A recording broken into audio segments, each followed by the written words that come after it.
সংস্কার টেকসই করতে নির্বাচিত সরকারের বিকল্প নেই বলে মন্তব্য করেছেন বিএনপির ভারপ্রাপ্ত চেয়ারম্যান তারেক রহমান।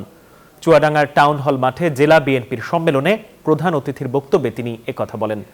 তারেক রহমান আরও বলেন, নির্বাচন যত দেরিতে হবে ষড়যন্ত্র তত বাড়বে। বলেন, বিএনপি ক্ষমতার জন্য নির্বাচন চায় না, গণতন্ত্র রক্ষার জন্য নির্বাচন চায়, মানুষের অধিকার প্রতিষ্ঠার জন্য নির্বাচন চায়। বিএনপি তরুণদের কাছে দায়িত্ব দিতে চায় জানিয়ে বিএনপির নেতা বলেন, যারা আন্দোলনে ছিলেন তাদের নিয়েই সরকার গঠন করে সংস্কার এগিয়ে নিতে চায় বিএনপি।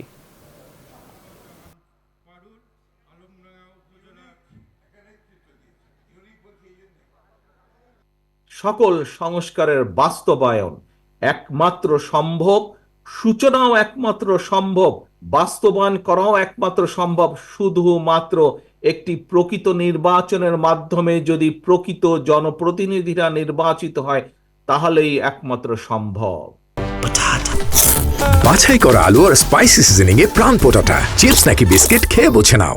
সেজন্যই আমরা বলছি, রাজনৈতিক দলগুলো বলছে কেন দেশে নির্বাচন প্রয়োজন।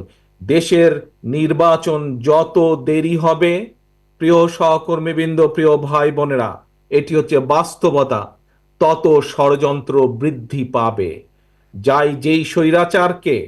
যেই স্বৈরাচারকে জনগণের অভ্যুত্থানের মাধ্যমে হটিয়ে দেওয়া হয়েছে, যেই স্বৈরাচারের বিরুদ্ধে দেশের লক্ষ কোটি মানুষ বিগত এক যুগেরও বেশি সময় ধরে আন্দোলন করেছে, সেই স্বৈরাচার কিন্তু বসে নেই।